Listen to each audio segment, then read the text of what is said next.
Welcome back, everyone. The story of Abraham in the Torah is, of course, not exhaustive. Many details are left out that curious minds want to know. Of course, in later Jewish tradition, creative minds often filled in some of those gaps. Take, for example, the call of Abraham, or Abram if you prefer, since this is before his name was changed in Genesis 17. When Abraham is called, he is told to go from his father's house. His father was named Terah, and according to Joshua 24, was involved in polytheism. Naturally, these brief verses raise questions. What was life like for Abraham in his father's house? Did he participate in idol worship? How did Abraham transition from polytheism to monotheism? It's these types of questions that creative minds later tried to answer. In this video, I'd like to focus on the last question. How did Abraham, according to later tradition, leave the polytheism of his ancestors for monotheism? The Apocalypse of Abraham, written within the first couple of centuries AD, has the most developed answer to this question, though much of the main themes that we see in this story are definitely found elsewhere, as we'll see. It's an interesting story, so let me summarize some of it for you from the Apocalypse, where, as in other sources, Abraham's father is not only an idolater, he's an idol manufacturer. So here we go. It seems that Abraham lived a normal life, normal, that is, for the son of an idol maker. Entering the temple one day in an account that sounds suspiciously like what happened with the idol Dagon in 1 Samuel 5, Abraham saw that an idol had fallen. It was a big idol, so naturally he needed his father's help to set it back up. This event was one of several consecutive episodes that got Abraham thinking more critically about idolatry. Here's another one. Not long after, he was transporting some of his father's idols to sell. A couple of them fell and broke. Later, Abraham accidentally burned one of his father's wooden idols. His doubts solidified into this realization. His father was more of a god than the idols were. His father's idolatry was foolish. But Abraham was able to use his own intellect to reason his way out of idolatry.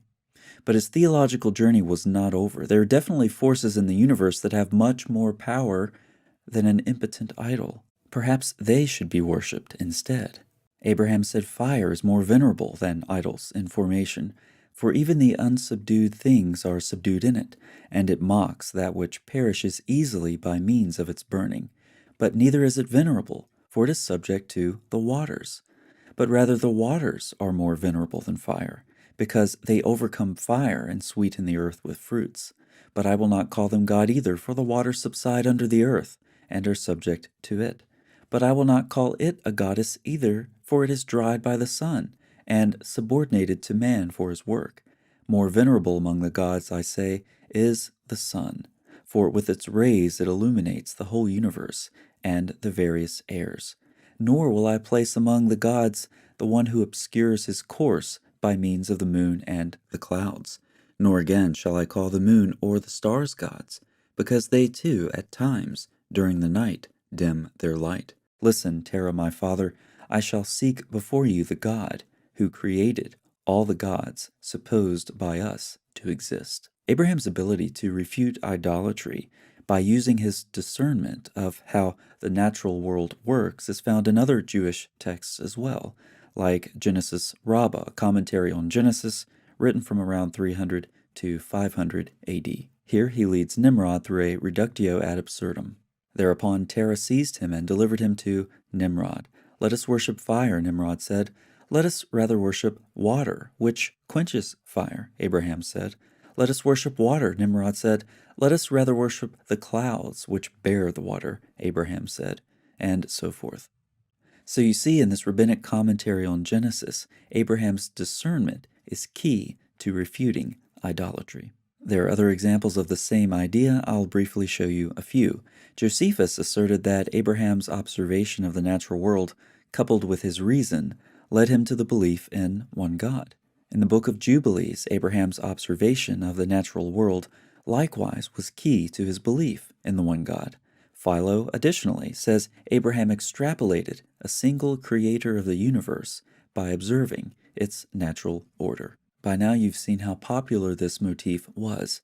Abraham's discernment, based in large part on his observations of the natural order, played a crucial role in his rejection of idolatry.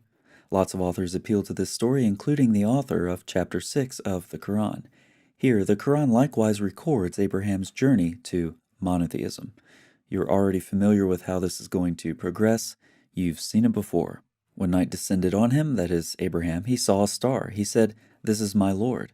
But when it set, he said, "I do not love what vanishes." When he saw the moon rising, he said, "This is my Lord." But when it set, he said, "Surely if my Lord does not guide me, I shall indeed be one of the people who go astray." When he saw the sun rising, he said, "This is my Lord. This is greater," and so forth. The similarities with the Apocalypse of Abraham, Genesis, Rabbah, Jubilees, etc. are readily apparent. Abraham in the Quran and in Jewish tradition, therefore, uses his discernment of the natural order to refute idolatry and move to monotheism. If you need it, here's a brief reminder from the Apocalypse of Abraham. "Nor will I place among the gods the one who obscures his course by means of the moon and the clouds. But I will not call it a god, because when night comes it becomes murky with darkness. Nor again shall I call the moon or the stars gods, because they too at times during the night dim their light. Listen, Terah, my father, I shall seek before you the God who created all the gods supposed by us to exist." But note that the Quran does not present this as stories from Jewish tradition. No, in the Quran, it's historical fact. Remember when Abraham said to his father, for some reason called Azar, "Do you take idols as gods? Surely I see you and your people are clearly astray."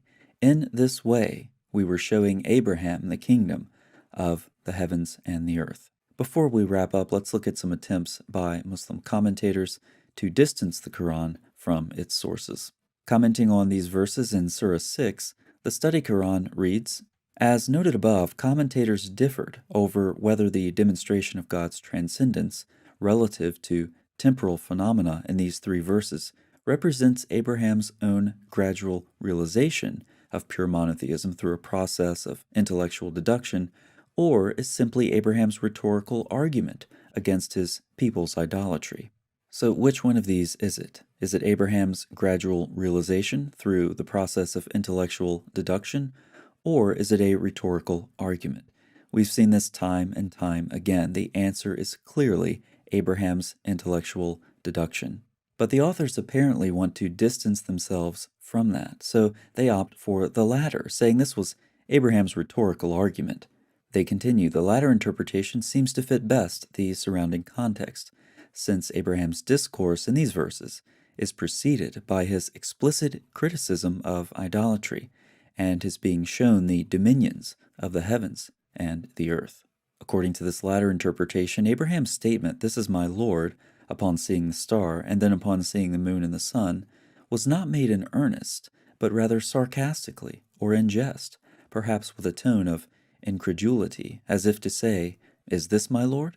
However, this interpretation is clearly contrived. The context in the Quran indicates that it is not all trying to be in chronological order. Further, verse 74 fits best as a brief summary that introduces the account that follows in verses 75 and on. With respect to a rhetorical argument, there is no hint that Abraham is saying these things in jest in the Quran. Abraham's thought progression in these verses follows precisely what we see in pre-Islamic Jewish tradition.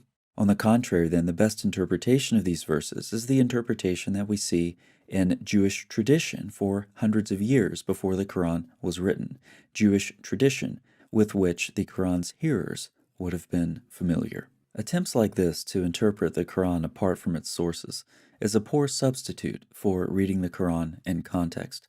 Frequently, that context turns out to be rabbinic tradition. As I've said before, the word of Allah so often turns out to be the word of the rabbis.